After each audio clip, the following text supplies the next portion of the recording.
Good morning, everyone, and welcome to Fist Dented Christians. I am Dustin, and we have DJ here as well. Good morning. We are back in the feeling shed on a Sunday morning. DJ had some stuff going on yesterday, so normally we do Saturdays. We did Sunday morning this week. So DJ's upset because there's snow on the ground. I love it because it puts me in the Christmas spirit. You like Christmas. Oh, I love Christmas. Yeah, I'm surrounded by people that love Christmas too. Yep, so it's chilly this morning, but DJ has a heater going in the feeling shed, and it's pretty comfortable in here. Okay. So it's a little cold. But... yeah, we'll make it work. So this week we are discussing discipline. Yeah. And it's kind of, I think this is the third or fourth time now that we've, in a third or fourth week podcast in a row that we've done a topic and picked some biblical passages. And I think we're on a roll. I think we should kind of keep this. Yeah, I like it. So the the discipline follows from the last couple ones that we've done, and we're trying to be more disciplined with being more formal with the podcast. And DJ and I have a good enough relationship, we can sit down and talk about anything at any time and make it work for our conversation. But we realized that we weren't doing a good job of putting the Christian in fist-dented Christian. So we're trying to focus a little bit more on some biblical passages and what we think about them and how they guide us and how they challenge us, that type of stuff. Yeah, and the discipline, and a lot of what we do before we hit record is, we like to catch up with each other, and I think that kind of lubricates the potential for some good conversation. And so, as it relates to discipline, we were talking about areas in our life where we could be better about reaching out to those that we care about. And we were talking about little pockets of our core people, and so sometimes it's hard to kind of look outside of that. And so I was just thinking in terms of discipline, could really, you could really go down a rabbit hole with discipline, because I think everybody needs to self-assess and say, okay, what areas of my life from a Christian perspective might I maybe grow a little bit more or put some more effort into. And so we were talking a little bit about just life things, and how you can be focused to serve others, but then you're always going to fall short. You're not ever going to be able to be completely disciplined in the example of serving others, because you're a sinner, you're a sinful person, and you're a human person. And so I just think that that's the context, is that we can be disciplined to the degree that we're able and focused, right? Yeah, it's something that I struggle with, and it seeps into like other parts of my life. Like, I get very frustrated with myself if I can't do something perfectly. And if I can't do something perfectly, then I just get super frustrated, and then I shut down and I don't do it at all. And so even with relationships and checking in with people and that type of stuff, I beat myself up when I'm not as present and aware of other people's situations, whether it's something like a birthday that I forget. A couple of years ago, in the same year, I think it was 2019 or 2018, I forgot my mom's birthday, my sister's birthday, and my brother-in-law's terrible birthday. with birthdays. Yeah, and I felt really bad about forgetting just to call them and wish them a happy birthday. And luckily, they were all nice enough, and they didn't rake me over the coals. Or you missed mine, too. Yeah, I did. So I just miss birthdays. So do I. That's just my thing now. Yeah, and then I end up like feeling really bad and guilty and all that. And but there's a balance, right? Like you can take an honest look at yourself, and is this something that I can do better at and something I should do better at? Because like you said, it's a rabbit hole. You could end up trying to be perfect with one person and falling short, and it's still taking up Absolutely. 24 hours Of of your your day. Yeah. You know, it is that balancing act of, okay, is this something that I can do better at? And then another important question is, should I do better? Because you only have a limited amount of time, and there are many things in your life that require attention. So you just have to pick and choose your battles. But don't be afraid to ask yourself, don't be afraid to reassess. Am I doing what I should be? Maybe I need to, and I think that's where the discipline comes in of, in our case, that our main discipline is following Jesus. So always reassessing, am I doing what I think God would have me do?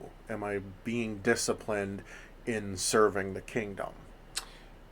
And I think that's a great point to bring up. You know, let's talk about what we mean by when we talk about discipline, because I think it could be construed or interpreted as discipline. And so my first reaction when we talk about discipline is, DJ, what is DJ doing to be more disciplined, right? Sure. But then there's the context of God's discipline, right?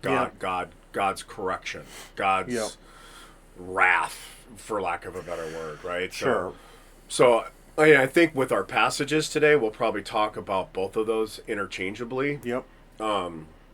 But in terms of the context of being a better Christian, being a fist-ended Christian requires us to kind of take an assessment of where we're at, right? And we're never going to be perfect at it. Right.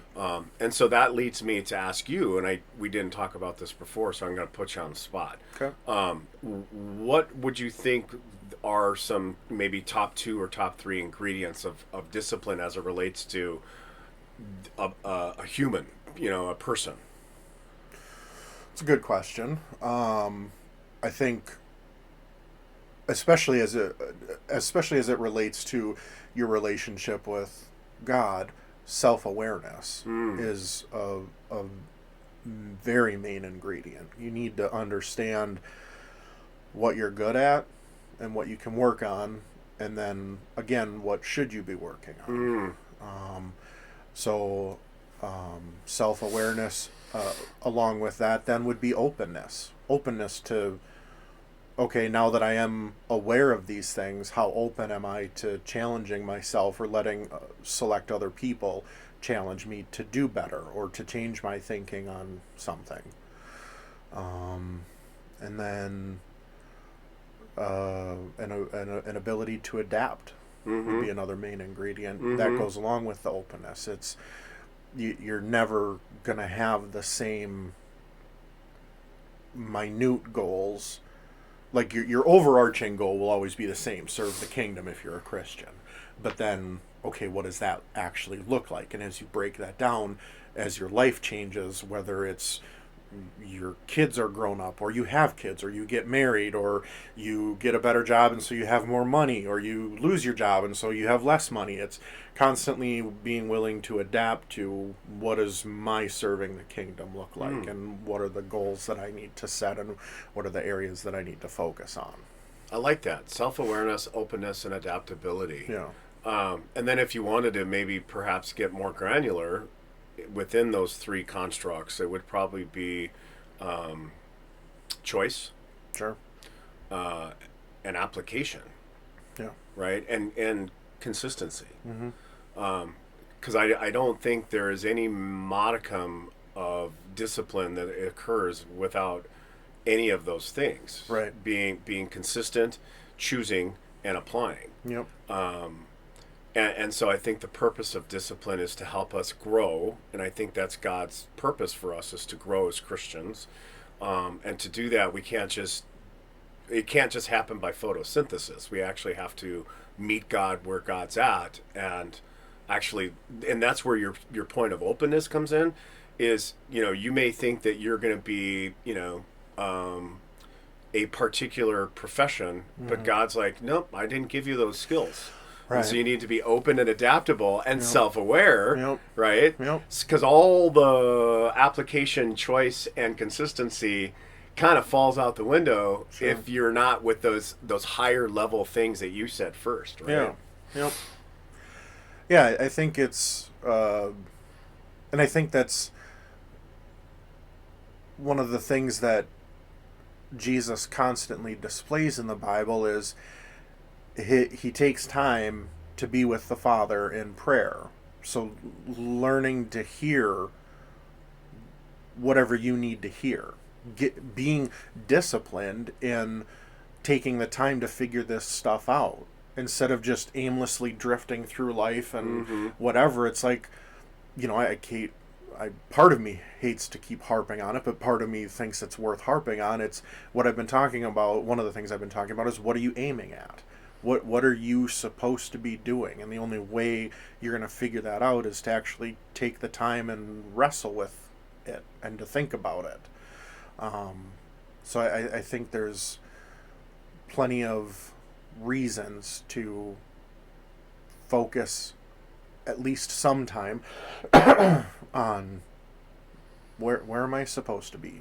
What am I supposed to be doing? So perhaps discipline starts there. It starts at I'm gonna display the same pattern of behavior that Jesus did and go to the Father regularly. Yeah. Because we can't. Because then we start getting lost in our own thoughts, right? Right. Oh, I'm going to be a doctor. Well, there's no way I'm going to be a doctor. Like, Right.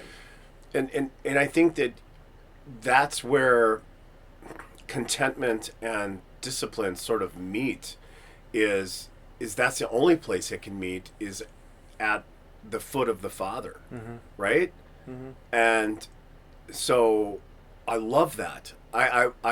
I love that you said that first, because you're very right. I mean, the self-awareness kind of comes from as a Christian, comes from our relationship with Christ. Right. Yep, absolutely. And so maybe the discipline kind of falls there first. Yep. So how often is DJ or Dustin going to, whether it be the Bible or whether it be a devotional or whether it just be in prayer, meditation? Yep. Yeah, I like that. Yeah. And maybe that's what this is about. I mean, we could talk about, well, I'm going to be disciplined about eating better. Right. Well, that's great, but that's sort of an appendage of, well, I'm gonna be a better Christian. So being a better Christian means that, to serve the kingdom, I need to be healthier, right? Yep.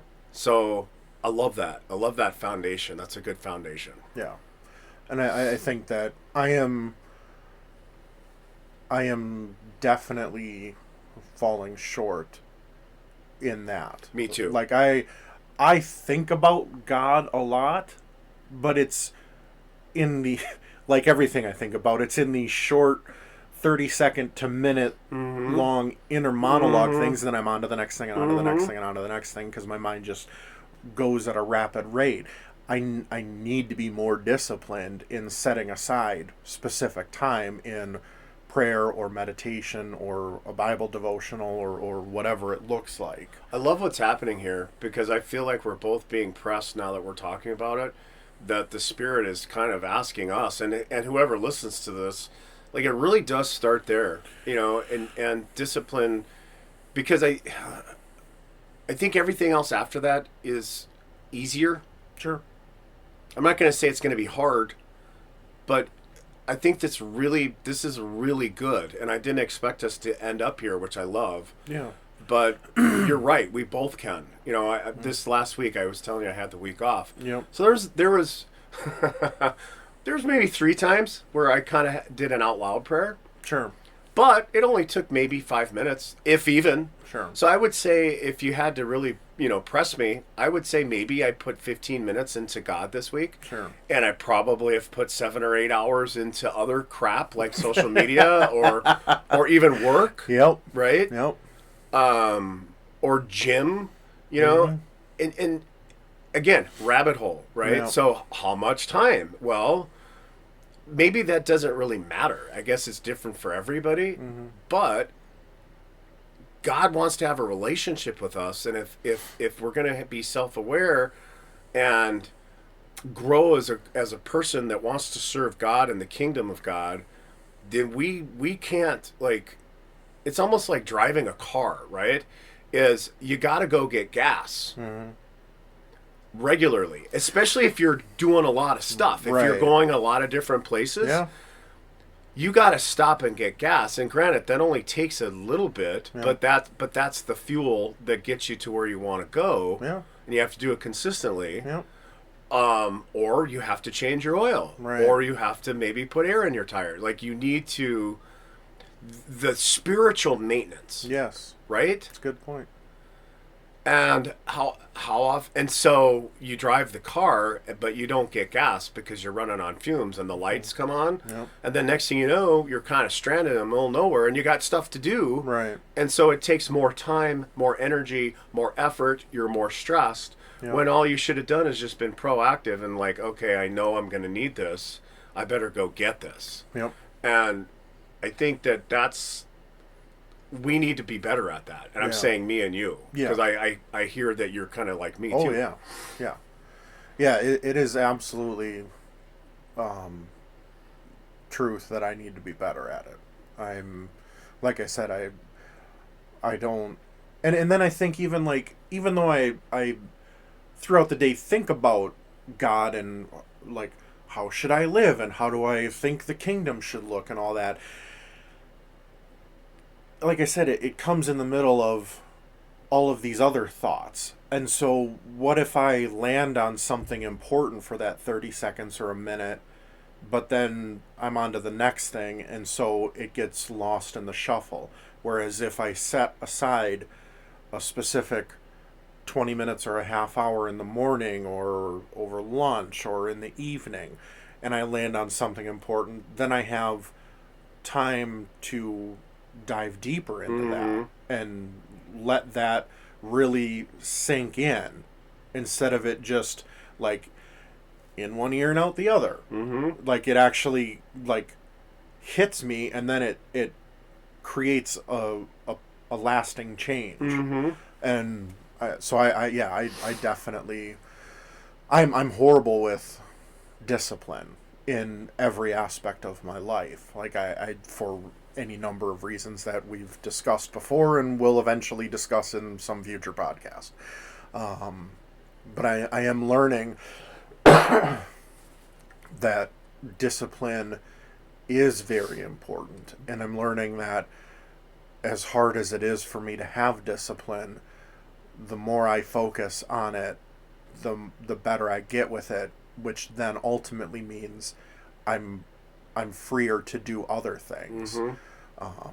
So it is something that it seems like a lot of people need at least some work at it. I know some people that are just have always been very disciplined. It's just like the core nature of who they are as a disciplined person.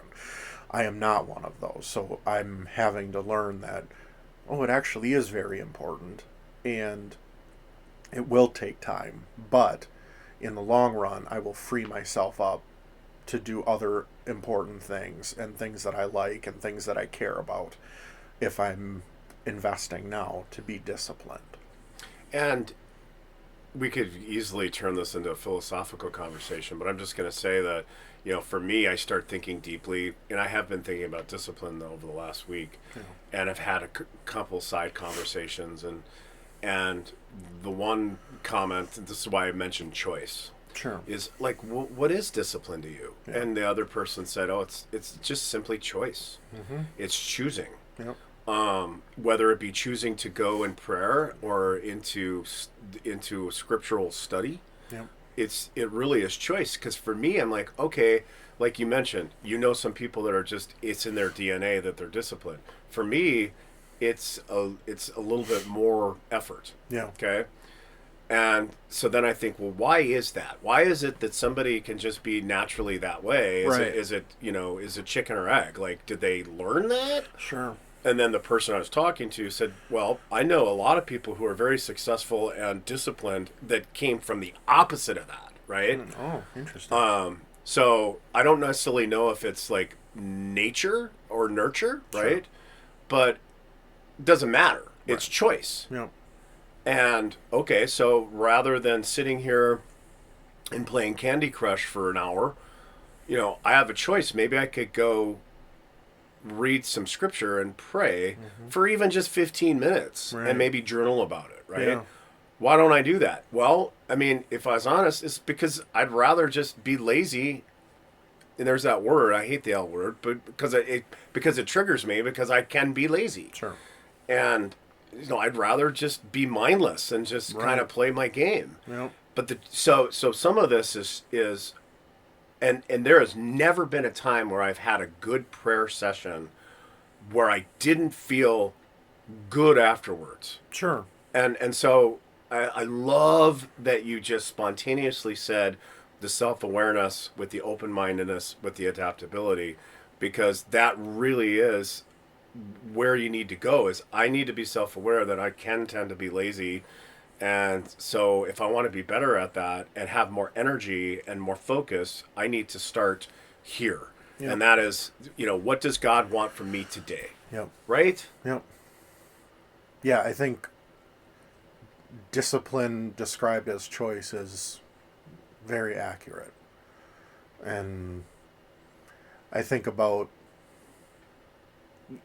again, you have to take into account mental health issues and all that, and how easy or difficult is it for you to make the right choice, and you have to figure out ways to help you make the good choice. But that's really what discipline is. It's just a choice. Mm-hmm. It is just deciding I have 2 options, 3, 4 options, whatever it is in any given situation. I have to choose one of them. What am I going to choose, and why am I going to choose it? And then, yeah, you're a free person. You can choose the easy route, and you can choose the lackadaisical route and the lazy route or whatever, or you can choose the more difficult route. And you're, at least for me, and I would assume then other people, it is, why are you choosing? Bingo. So Yeah. that's what I was listening to you and I was thinking Yeah. is we're choosing differently because we want to be and live to God's full potential for us, Yeah. right? Yep. So, and it's very easy to figure out when you kind of look at it through that lens, Yeah. whether or not this particular choice is better for me versus the other particular choice that I know that God is just patiently needling me Right. to put down this, right? And Yeah. go do that. Yep. Because serving the kingdom of God isn't going to come from eating 12 donuts Right. and looking at Facebook or Instagram or TikTok Yeah. or whatever isn't necessarily like I'm just existing then, right? Right. I'm just sort of like, and so if I want to be, because we all, if you asked any, like a group of 100 people, like, do you want to be the best person you can be? 100 people are probably going to say, yeah, I Right. want to be the best I can be. But maybe only 20 of them are doing the things Right. that they need to do to be the best that they can be. Yep. And so there's a subtle thing in there, right? And I think it is choice. Yeah. And so we did get philosophical. Yeah. We did. Yeah. But it's true. It's because I'm sure people listening, they're like, okay, well, I totally get this. Like, but what is it that, that keeps me sleeping in and hitting snooze 3 or 4 times rather than Right. getting my butt out of bed and like going and journaling or praying or going to the gym or right? So that's kind of where I go when we start talking about discipline. Yep. And I think we're getting better at it, but we're not perfect. And I've seen examples in your life too, where I could see that you've taken some time to be proactive to make different choices. Yep. For example, before we started recording, I was venting with you about some little things that were just super irritating to me that's happened over the last 24 hours. Yep. And technically, Dustin, that too is a choice. Right? Sure. You're like, oh, it sounds like you're letting this stuff fester. And it's like, yeah, you're exactly right. Right. So is it my choice to let it fester and just kind of be resentful? Or should I just, okay, I recognize self-awareness. Yep. I'm open to the fact that I am letting it fester. Yep. And so now I'm going to adapt by choosing Yep. to have a different attitude. Yeah. Yeah. And it's so funny. There's so many things. So, all of my friends have kids. And so it's interesting to me that I watch a lot of what parents teach their children. And then I watch our society at large completely ignore those when they become adults. And one of the things is, what do you tell a kid when they're having a bad attitude? You need to choose to have a better attitude. You're expecting a 6-year-old to be able to choose a better attitude, and then a day later, that parent is out in the world. All this stuff pisses me off. Well, you need to choose to have a better attitude. Well, it's not that simple, because they did. Well, wait, you just told your 6-year-old to choose to have a better attitude. Why aren't you expecting it out of yourself as an adult? It's a really good point. And it's the same. Yeah, there's just so many things that I watch parents teach their children, and then we as adults expect the child to understand the lesson and adhere to it, and then we live our lives as if that lesson still doesn't apply and doesn't make sense. It's so true. And so that leads me, can I do my scripture? Yeah, absolutely. So this because it feeds into what you just said. So Okay. it's Hebrews 12:11. And it says, "For the moment all discipline seems painful rather than pleasant, but later it yields the peaceful fruit of righteousness to those who have been trained by it." Again, for the moment all discipline seems painful rather than pleasant, but later it yields the peaceful fruit of righteousness to those who have been trained by it. And that kind of is, hey, you need to change your attitude, right? Yeah. And it sucks to admit, painful, that, oh my gosh, this was a couple such little things, but I'm just letting it bug me so much. So it doesn't feel good, but if I choose to change my attitude, it's going to bring a better attitude or a better mindset. And if I do that consistently, if I can recognize openness, Yep. right? Yep. Self-awareness, Yep. and if I can adapt and choose, Yep. then, by the time our podcast is over and I head out into my day, Yep. because it is a choice. It's a choice. Yeah. This is just all the little things that are shooting around in your head, right? It Yep. truly is just a choice. Yep. And so if you take Hebrews 12:11 and if you can apply that to anything. And so that the reason why I chose this Hebrews 12:11 is because that was more aligned with my vision of what the podcast today would be about. Is about like, okay, losing 30 pounds or getting into shape or getting up and going to circuit training or CrossFit training. Like, it's painful. Like, you're up early in the morning, my body is sore. It's hard work, but I feel stronger now. Yeah. Or in my relationship, I really hate talking to my friend about some particular thing, but I need to bring it up because it's really affecting our friendship, right? So you could go on and on about examples, but I think that Hebrews really kind of, we got to go through some crappy stuff if we want to. It's basically, you got to put in the work. Yeah. My pseudo father-in-law last night said something just out of the blue. We were at the Chanhassen Dinner Theater, and he just looked around. He looked at the table at all of us enjoying our meal right before the show started, and he goes, "This is the bounty of hard work." Sure.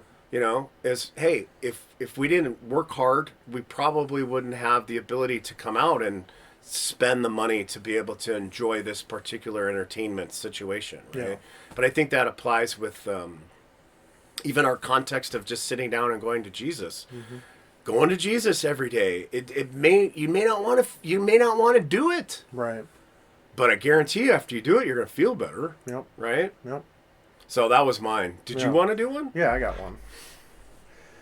So mine is 1 Corinthians chapter 9, verses 24 through 27. And this little section is titled The Need for Self-Discipline. So verse 24. Do you not know that in a race all the runners run, but only one gets the prize? Run in such a way as to get the prize. Everyone who competes in the games goes into strict training. They do it to get a crown that will not last, but we do it to get a crown that will last forever. Therefore, I do not run like someone running aimlessly. I do not fight like a boxer beating the air. No, I strike a blow to my body and make it my slave, so that after I have preached to others, I myself will not be disqualified for the prize. And I think that's kind of along the same lines of yours. It's what are you doing at the front end to be disciplined, and what's that going to pay off in the long run? And I think for me, I know one of the hard things is I'm generally speaking just a more pessimistic, negative person. So I see the upfront cost and assume the long run cost either won't pay off or it'll be a negative. Because I can't do it. Right. I'm a failure. I'm too stupid. I'm incompetent. Whatever it is. So I look at that initial upfront cost and think, there's a slight chance it could pay off, but it's probably not going to. Yeah, so I'm not going to do it. Yeah. Why would I invest in it when it's easier to watch? It's a great point. Yeah. It's easier to watch TV and eat McDonald's and then not have to worry. I know what the payoff for that is, so bleep it. I'm just going to do that. Yep. Immediate. Yeah. But I think it's, I'm learning that, no, there actually is payoff. And if I'm being honest, I can't think of a time where somebody was disciplined and did the right things, and then, like, 20 years later went, I really wish I would have just done cocaine and, like, partied all the time. It's like, I know plenty of people that wasted years of their lives and think, I wish I would have done something different. I know nobody that was disciplined and did the right things and then thought, I should have just partied. Like, in the long run, it just makes sense that if you're doing the things you should, it is highly likely that you will receive a good payoff. It seems almost 100% guarantee that even if it's not the payoff you wanted, there's still more positives to doing the right thing, even if it's not the positives you think you want or need. Funny, I have been a little inspired by Prince. Okay. And I saw an interview of people that worked with him. And he's just one example of a person that, and everybody that talked about him, they said, you could use Michael Jordan too, that, Prince was he worked. Oh, yeah. And Michael Jordan, he worked at it. Yeah. Like he was focused all the time, and he expected everybody around him, Prince too, to be the best they could be. Yep. And so I'm kind of obsessed with people / personalities lately that because it inspires me. It's like, what is it about them that drives them so much? Yes. Yep. Is it because they know what their purpose is? Like they don't necessarily have a ton of downtime. Like they're always kind of moving forward towards whatever, whether it's being the best basketball player that ever lived or the best musician. I saw your post about that. Yep. Prince Michael Jackson. Well, holy crap, Michael was the same way. Consummate work ethic, hard work all the time, and they're legends. Right. Yep. and they will never be forgotten because of they recognized, self-aware, this is my purpose and this is what I'm going to do to this is what I was born to do. Yep. And I think a lot of us, maybe we fall short of that. It's like, well, what am I here to do? Right. You know, we're kind of lost. We're out of gas on the road. Like, Yep. where am I supposed to go now? Yep. You know? Yep. I love those too. Yeah. Do you want to finish? Because I know we're kind of at time. You sent me something. Dustin and I text more than most people know, and you sent me something about the Garden of Eden and why God put the tree in there, and maybe we can end with that because I think that talks about the other side of discipline. Yeah, so unfortunately, I haven't been disciplined in thinking about this thought as much as I would like, but probably 2 weeks ago, I had this thought while I was at work. Again, one of those moments where I'm thinking about a lot of things, and this thought about God pops in my head, and it's interesting to me, and then I go on to the next thing.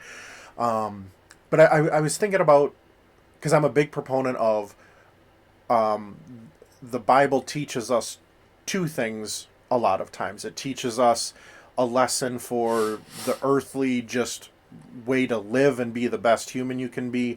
And then it teaches us the infinite disciple of Christ, child of God, living forever in heaven, communing with God lesson. So the lesson I kind of thought with the Garden of Eden is the tree of the knowledge of good and fruit. The good tree, and evil. Yeah. I'm pretty sure I'm settled on the spiritual lesson there. That's that God is the one that ultimately judges our worth. So we're not to eat from that tree because we're not to judge like people's core worth. That's not our place. So that's the spiritual. But then I thought about, well, what could possibly be the here and now earthly life lesson? And I think one of the possibilities, and again, I would need to think about this more, but we're always going to be in a position in life where we have a choice to make. And we need to understand that choices come with consequences, and we have to be disciplined to make the best choice possible. And so in the Garden of Eden, if everything's perfect, well, we don't really have a choice to make. So does God put this tree there to give us a choice, to make us understand that even in perfection, there are still choices to be made? And I think that's a possibility. I have no idea. Some biblical scholar could probably tear apart that argument in 30 seconds. But it's something that I think about, or I want to think more about, and kind of flush out it and see that. And then it leads me to think like, okay, Eden was heaven on earth, and there was still a choice to make. So what does that mean for when we die and we're communing with God for eternity? It seems like there might still be choices and still and that gives us something to aim at. It gives us something to grow towards and learn and challenge ourselves. So that's one of my thoughts lately. No, and I'm glad that you shared it. And I think you kind of finished on something that really galvanized my thought is, I mean, is perfect bliss, like, even perfect bliss, I think, is stagnant. And I don't think that's God's nature. I don't think, okay, so now you've entered the pearly gates of heaven, and so everything is perfect now. Right. Like, I don't, and again, biblical scholar could rip that apart, but I kind of feel like even after this particular existence ends, we still go forward into something else, and that's why I'm a big believer that God is about growth. It's about progress and development, and so anyways. Well, good. Yeah, so we got a little philosophical. We didn't get to our second passages, but that's okay. That's okay. Yep, it's a good one. Yeah, we had a very good discussion. I think this week we should both be a little bit more mindful about just setting aside more time to be disciplined. Yep. and maybe even come back again next weekend and let's explore, like, did we feel a difference, or Sure. and again, I'm not saying like, oh, let's prescribe ourselves some more Jesus so that all of a sudden we feel better, but Right. let's just be transparent and honest about, was there any changes, Right. Yep. so let's, I guess, put our money where our mouth is. Yeah, absolutely. All right, everyone. Well, thanks as always for listening, whether you're listening a week from now, a month from now, a year from now. Go forth and be as disciplined as you can be. Be open to hearing what you should be disciplined with. Make those good choices. Be self-aware. And we'll talk to you next time.